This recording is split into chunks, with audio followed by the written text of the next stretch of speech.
Good morning. This is March 8th, 2024.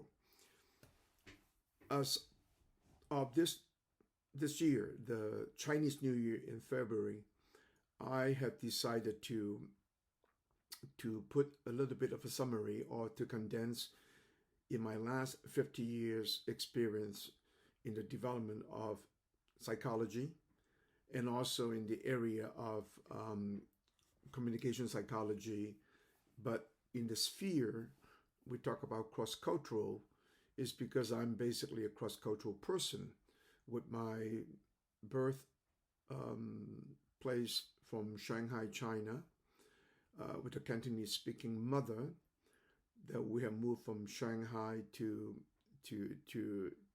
Hong Kong, Macau, and with that development, we have also immigrated from Macau in 1962 to Brazil, and ever since from Brazil, schooling until 67, came to the U.S. for college, and from the time and period after my master's degree, starting with the cross-cultural psychology of my personal emphasis in 74 and taught in 75, 76, but in 1977, we had make a drastic change. My wife and I, Kathy, have gone into business. And the business of 45 years, or since 1977, are still very much engaged with the Brazilian, the entire area of Brazil, plus a little bit of the Latin America in our business of the colored gemstones, linked to the minerals, mining, and that involving the products primarily from Brazil in the state of Minas Gerais, Bahia, and then our other investment in Uruguay, and even at present with the J from Wisconsin. I am not speaking of the personal business, but in the context of the cross-cultural experience, my life experience, I think they have all become part of the component. Let me try to make this as an intro of my future speaking engagements or presentation here at YouTube. The collective cross-cultural experience by sound, by music, by words, is forever rich. Along with the overlayer of the cross-cultural life experience, and is my creation of information in what I call in 1975 called the 3 C's. The 3 C's stands for communication dynamic and communication analytica, and in the middle is the ambience, the environment we call cultural sphere. With this creation of the 3 C's have taken me a long stretch from the 3 C's, and most importantly is the cultural sphere, have taken me today by the development into the psychology of round and square.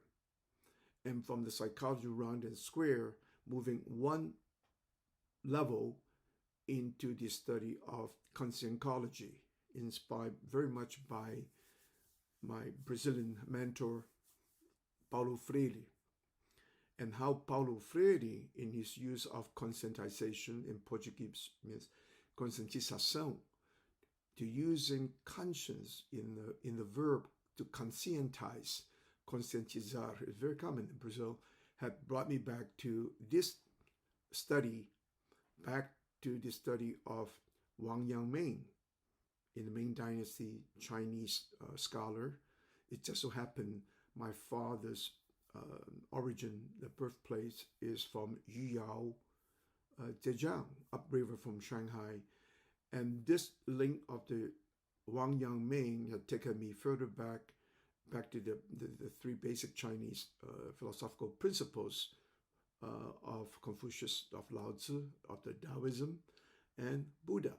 But I will leave that pretty much into the future segments.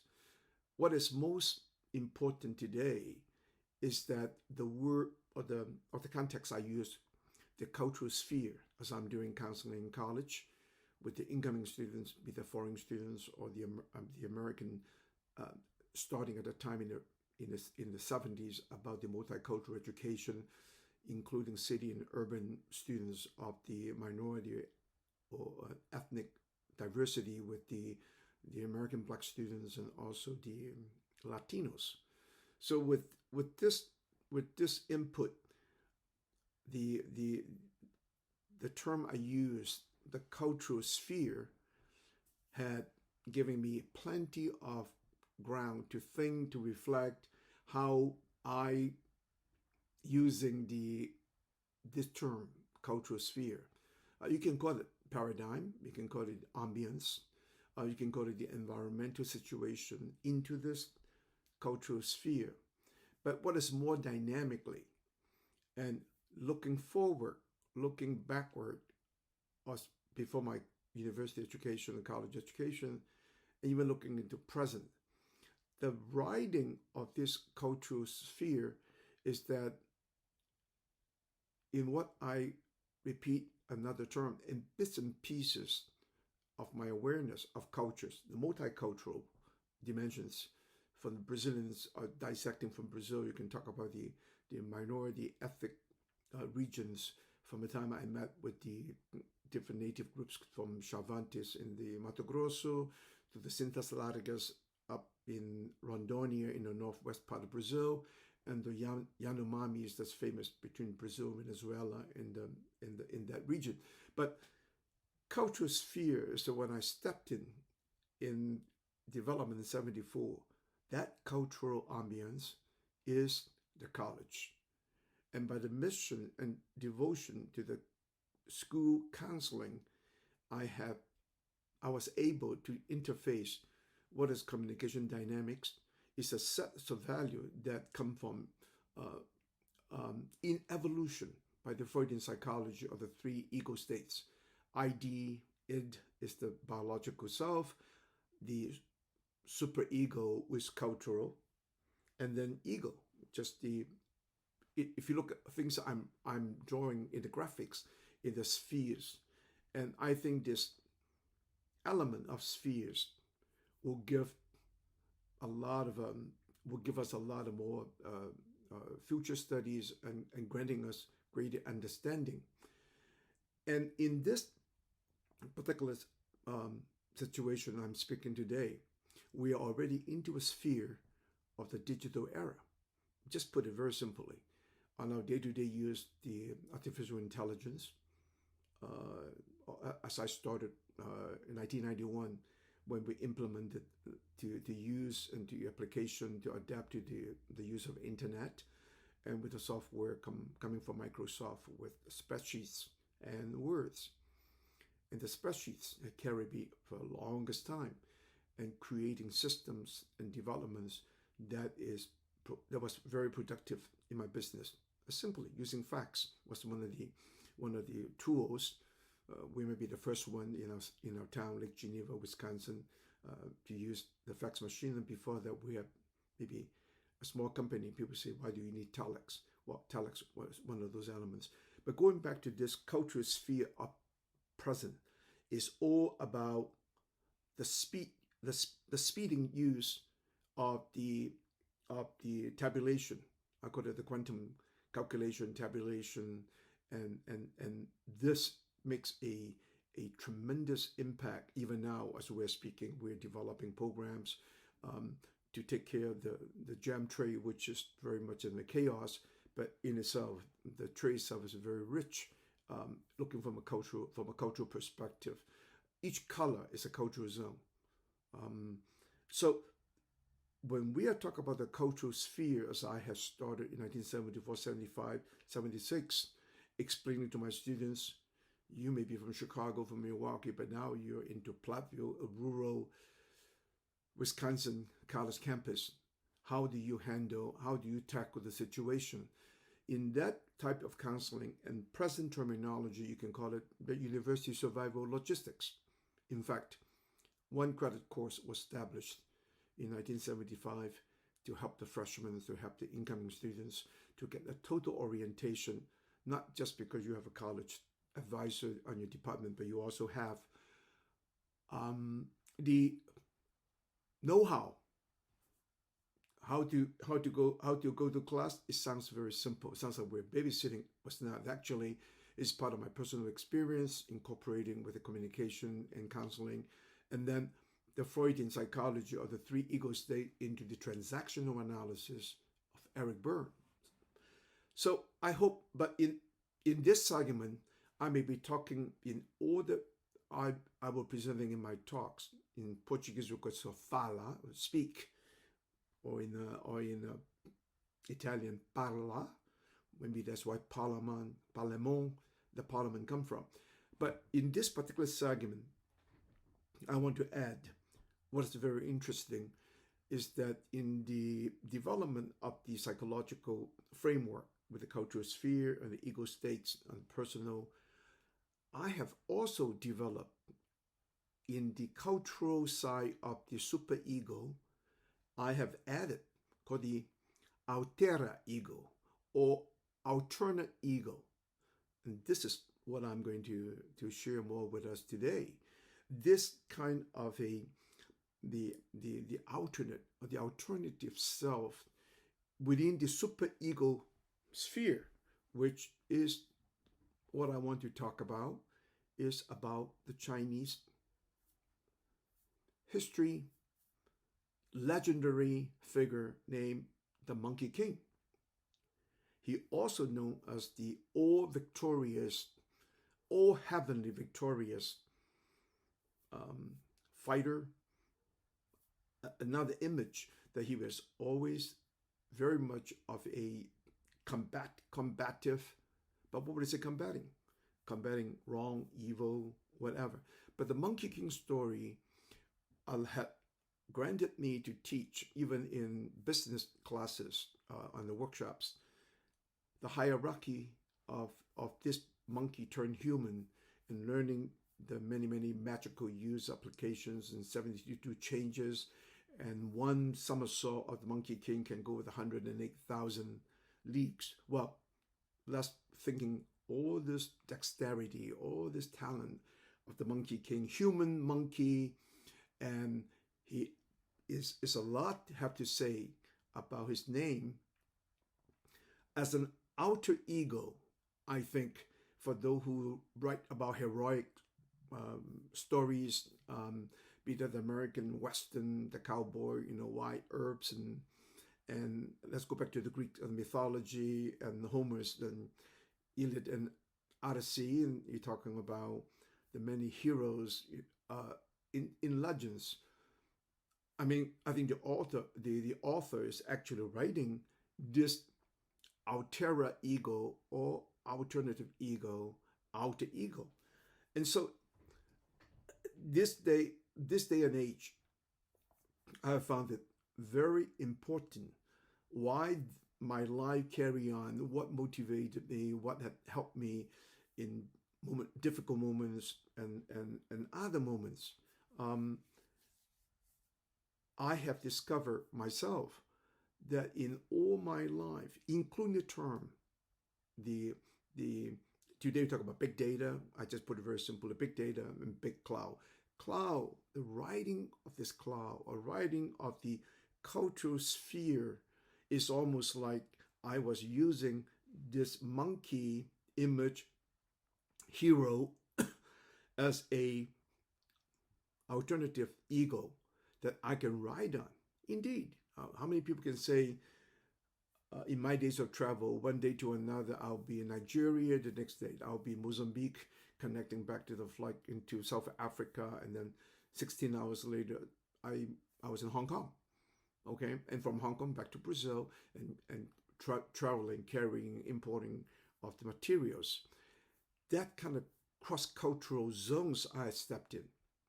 And by my own awakening today, oh yeah, I think we have, since childhood, we have always this image and figure of the monkey. The monkey also, more specifically in the linguistic terms in Cantonese, We at that time lived with my mother, my two sisters, my brother, plus my two aunts, and then yes, we have the maid in Macau. Father already departed into Brazil in the early 50s. We were in the 50s and 60s, not into 62. Then we, with the family, migrated to Brazil at the same time. But in the Cantonese, we call the monkey Malau. And when we're naughty, we're rambunctious, mischievous. Almost every Cantonese youngsters can remember the term, you, the Malau Jing, you're the spirit of the monkey. Well, actually, there was a praise. We used the Jing, the spirit. So those were the days when stories were told by my aunts. My two aunts had gave me a lot of the oral history by telling me stories about the tale of three kingdoms, and also a lot of comments about the Monkey King. Of course, part of the calling us monkeys and reading on the comic strips from the books. I want to bring this out more so in this particular segment, as I have this Facebook platform called I the Monkey, I the Malau. Because in all these years of we have lived in Lake Geneva, Wisconsin, I have become acquainted, become very good friends with Gary Gygax.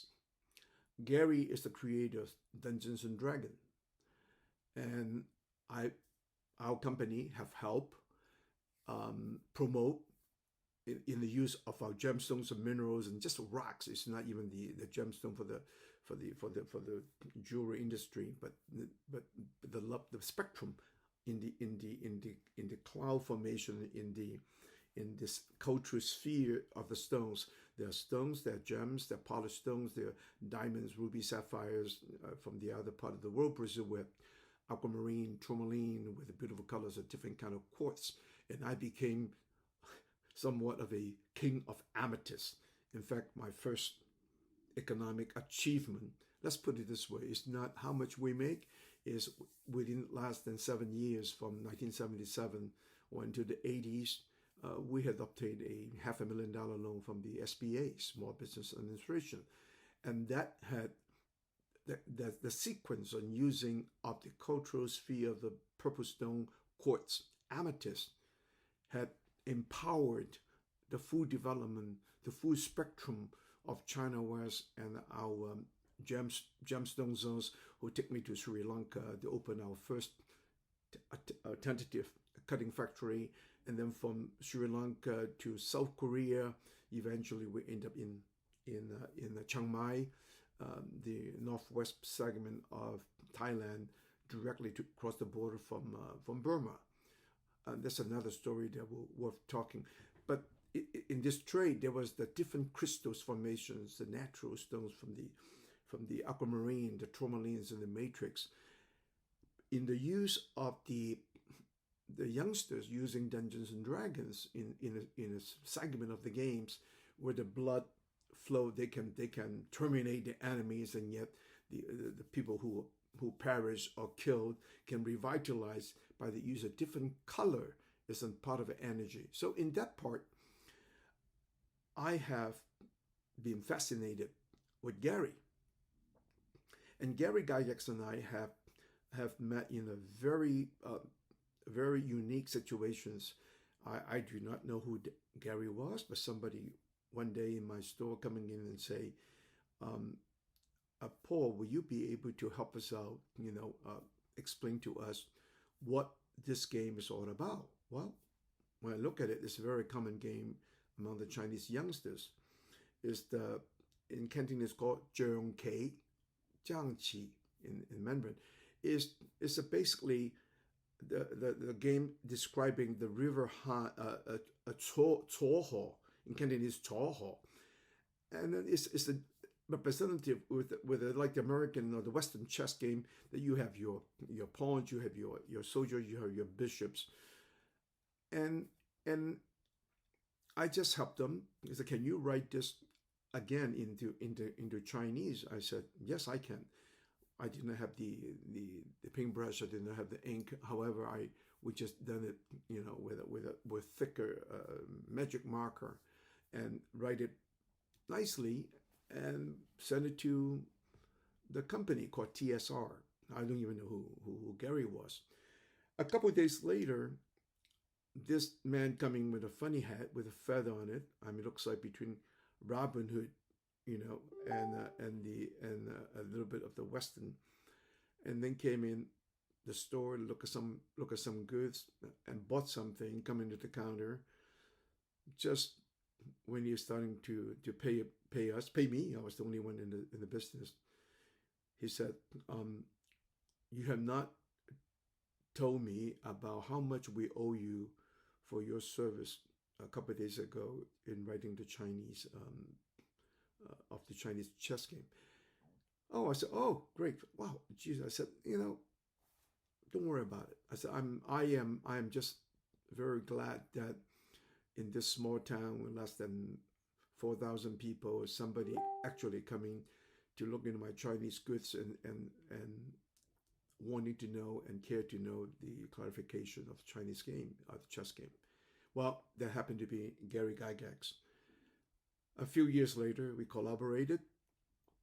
I've done some consulting work for the Gary Gygax and the TSR in the communication and psychology, and helping with the management team a little bit. But more involved is when with the growth of TSR, they have their Gen Con, where we have set up tables and booths and let the youngsters exposed to the many color stones, gemstones, minerals, and the rocks formation. For me, is totally or purely educational, because my support of Gary's work, without thinking of any other format, how the game was developed, evolving with the many graphics and designs, the gods and the trolls, or the beautiful women, or the princess. I have taken into that there was a very interesting age group for the pre-puberty youngsters, from the as a psychologist. I looked at the many words and vocabularies that were invented by these participants of the Dungeons and Dragons, and how articulate they were by shaping almost a new linguistic group based on the events of the Middle Earth, the written novels by Tolkien, and my little psychological immediate links about the Dungeons and Dragons D&D players was that as a youngster in the early pre-teens or around that time in Macau, we have all the products linked to the movie screen. Okay, Knights of the Round Table. You have the shield, you have the sword, you have your helmets, whatever. You play cowboys and Indians, and you play Knights of the Round Table. The only thing that had impressed me in that particular time and point may be my first sentiments about democracy was where King Arthur and the knights had put their swords all down, not pointed to the other, but pointing to oneself, with the table lined up with all the participants as a united front, as an alliance. And eventually we learn more about the Richard the Lionheart and the stories about the Crusaders and whatnot. And also another link from this democratic democracy perceived by the Knights of the Round Table. Eventually we read history, the Magna Carta from England, or crediting to the English to put control of the rules of the sovereign or the king. So history, in my linkage of direct thinking about the D&D youngster players to King Arthur, my younger age, and the Knights of the Round Table, were all part of it. What and the interesting side of the um, my time, many years with Gary Gygax, involving on the in the game and sharing the games with the youngsters, and all the way until Gary and I involving in the gemstones. He himself had purchased many the gemstones along with jewelry. But what is interesting that we were invited by Lorimar in Hollywood when Gary and I had put together to think about a more of a espionage novel called The Gem Hunter. And the Gem Hunter is part of the a story going in the contemporary time, where the my trips of travel had aroused the interest of the government of the U.S. in the use of my skill and background, and trying to have me recruited to do some of the recovery. What that ties into the whole story about the gold and the Japanese conquest, Japanese war in the Indochina and in the Philippines. Eventually, the gold issue between the Marxists and the Japanese gold, and the gold go back to supposedly 50% go to the Marxists and 50% going to back to the Japanese government, negotiated by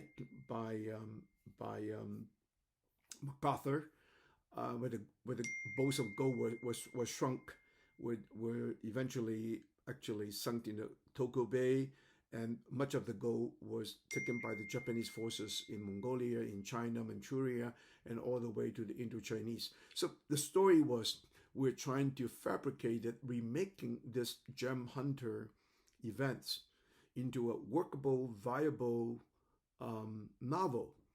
And Lorimar had the total interest, in fact, at that time in the mid 80s, and offering me the free use of toll-free number and call in, and they will do the recording of the storytelling of the Gem Hunter. Well, that was a part of the story that I'm adding in here. All this imagination, all these fantasies, the fantasias coming from Disney's Fantasia to Gary Gygax and the D&D, but the omnipresence, by me saying it today, was this Monkey King spirit that he can go in seconds. Let's put it this way, from Beijing to New York and to solve a crime, hiding in the bathroom and coming out. And he can 72 changes. He can turn himself into Caucasian, a black or Latino or Asian, Chinese, Japanese, Korean. In that part of the writing of the Gem Hunter, the idea of the Monkey King, the multi-dexterous, the multi-talented, he is an immortal because he beat up the heavenly. The old man Lao Tzu was figured in the multicultural. In that novel, The Journey to the West, is about multicultural, the gods of the Tao, the gods of the Buddha, the gods of the common folks on the earth, in bits and pieces. And once again, I hope you can bear with me in this bits and pieces. May sound a little fragmented with my storytelling about the events.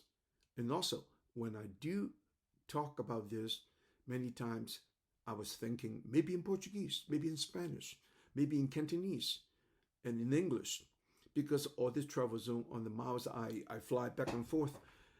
The Monkey King spirit has always lived in me.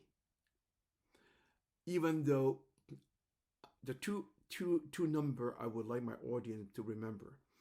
In my 50 years since 1974 until now 2024,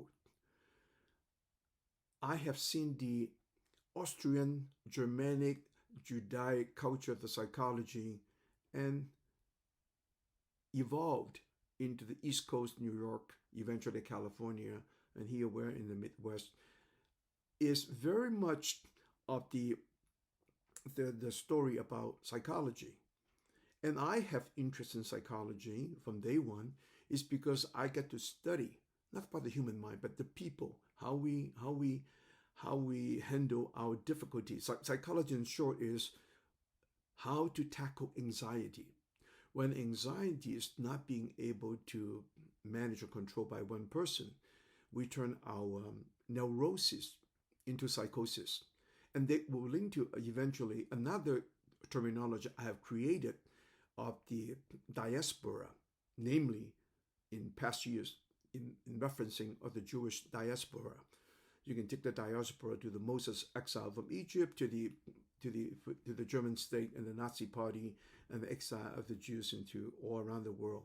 But diaspora, with my cross-cultural experience, have become an application of the diaspora. I have developed one psychological symptom called diasporia, D-I-S, D-I-A-S-P-O-R-I-A. Maybe it can be single, can be plural if I turn it into Latin, or diasporium, and then backslash, diasporia. Diaspora, all this is coming to the sudden and cultural dissonance. If people who do not know me may take, just in this presentation, you may say, wow, is he speaking fragmented? Can there be a psychological symptom, schizophrenia? But on the other hand, allow me to put this bits and pieces narrating my personal history and about cross-cultural. In all this cross-cultural and the cultural sphere, I have to be able to think maybe about the Monkey King. I was thinking in my younger days in Macau, the language was in Cantonese. Obviously, this is worth observe, studying, if nothing else, by my coming months, days, years of work. We'll be able to have this new terminology, diasporia. And I have to admit, I had witnessed suicides and harm, the psychological fragmentation of the immigrants I have worked with the Hmong, with the Vietnamese, and also the post-war symptoms among my average, quote unquote, white students on campus. They came back with the war stress. They come back with very fragmented, and the value system got distorted. So I hope you can bear with me in talking about this monkey. Is this Monkey King? This Monkey King can be overcome all the other Western heroic figures that we have seen, or at least since I was a youngster. What do we know about Monkey King? Nothing, but we know about Superman. We know about Spiderman. We know about Batman and Robbin. Now we talk about all kinds of American heroes that the comic strips that create, or vice versa, comic strip creating the real person. But the Monkey King is really worthy of a cinematographic visual story about the monkey. We can jump back to the time of the Tang Dynasty, but the novel was written in the Ming Dynasty, and yet the storytelling scenario is covering the three zones: the human world, the underworld and the upper world. Let's put this way: the upper world, monkey and his fellow disciples were all heavenly figures. They were generals, they were commanders, they were helping the palaces, light, screen, and whatnot. Well, they have committed some kind of a cheating or crime. So they were punished to send into the lower world. You can call it hell, but in the Buddhistic hell, it's have 18 levels, and then they suffer as a lower level monster, but were promised that someday, sometime, a monk going west to searching for Buddhistic scripture will be able to convert them to become the followers, which is the coming to the four disciples, followers of the journey to the west, the Tang monk. Monkey King was the leading figure. And And the story about Monkey King, the dexterity, he can change himself into a fly by listening to the heavenly maidens who are heading into the garden to gather peaches, because that is the 10 times period to have a peach festival where the liqueur of the juices from the peach, once you drink it, you'll become immortal. Well, the Monkey King had drank more than just one cup. He turned into a fly, heard the story from the maidens, and turned them into give them a sleeping pill of sorts, and went into the garden and drank pots and pots or gallons of the peach. So in so many ways, the dexterity of changing this monkey can turn into a fly, or it can turn into a mosquito. Whatever time, space, he can get into it. Imagine this story can be told in the modern times. The Monkey King can 1 second handling a crime crisis in New York, and the next second he can make an excuse going to the washroom, and he will be in Beijing, Mongolia, Uzbekistan, Russia, in a different image, different voice, problem solving. So what I'm trying to say, to highlight the spirit of the monkey, and I guarantee you 99% of the Chinese have a full awareness of the intelligence, the dexterity, and the capability of this marvelous, martial art bound, well weaponized monkey. And part of the journey is also about all this intelligence, all this dexterity. The journey was heading west in search for wisdom, which had made part of my work in the development conscientology, or the study of conscience, which is the human going from general knowledge of the world, gather the knowledge to turn into one's use for intelligence. It can be self-beneficial or can be also collective benefits, but we have to turn the intelligence into the sphere, cultural sphere of wisdom, which can be recycled, can be reused for the common good. So in this argument, I just mentioned the cultural sphere is becoming far more important in my presentation of the cross-cultural psychology, in my day-to-day use application, with the metric measure of counseling with results. Because what had given me success in the counseling with the students, they have already a focused education. We define the terms, make it more workable with the variables, the obstacles, the logistics, how to tackle from going to dorm to take classes in the use of the space and classrooms. The managing of time become the management of life. So even as I'm speaking, I just found out the more inspiration. What have this Monkey King, a disciple, the hierarchy, he was the king of the monkeys, and eventually becoming a follower, a disciple, and the protector of this totally useless but very pious monk, and with his mission to search for the Buddhistic scriptures. And I hope in this segment I will continue present it into the platform in Facebook called I the Monkey, and I'll be more than happy to share by your inquiry, as we put this into the YouTube. I will answer you from the YouTube, and also I will also trying to find expanding the club, the idea of the Monkey King spirit in the open media, as we are learning to use this digital worlds and all these equipments.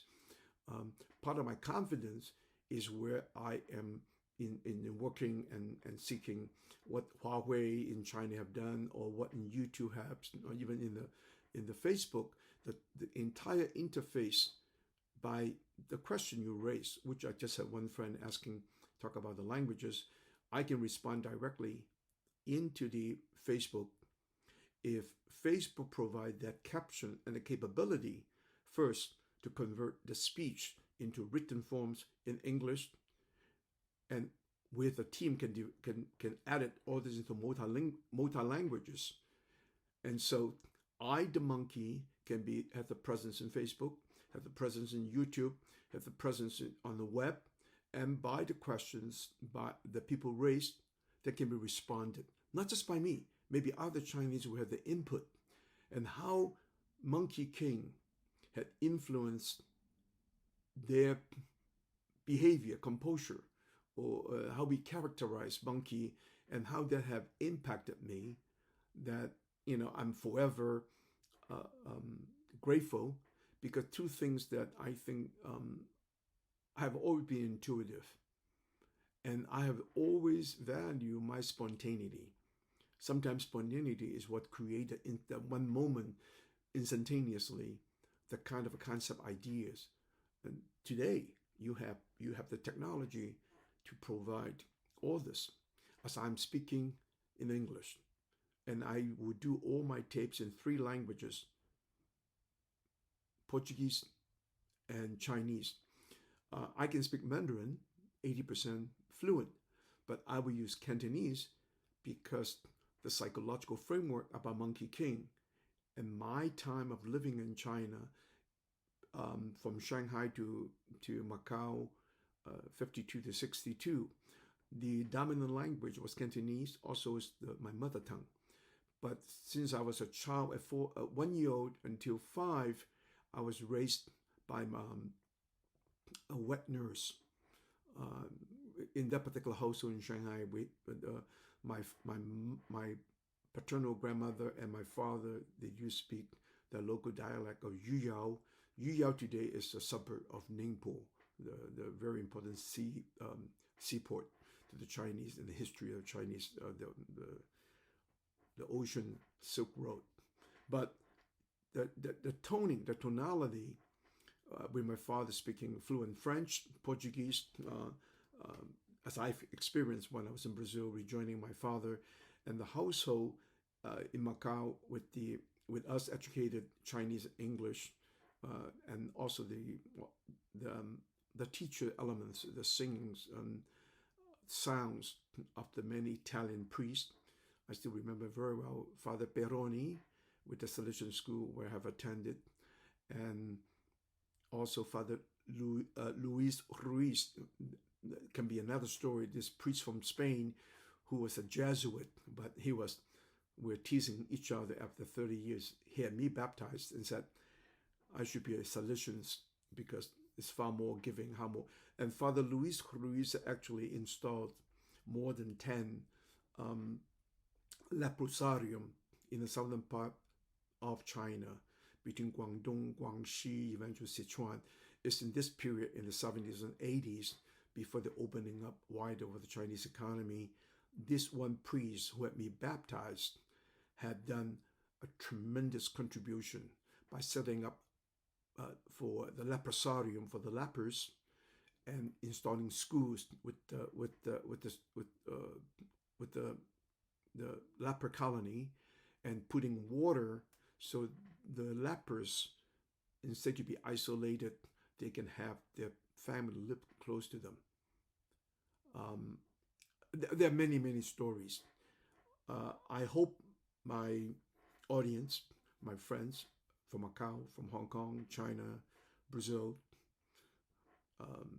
US, Europe, share this idea. I think the Monkey King can be another superhero in our modern era, just as good as Superman or Batman and Spiderman. And I thank you today for the time, and I'm looking into a good participation and more storytelling about the Monkey King. I, the monkey, Malau Jing. Have a good day.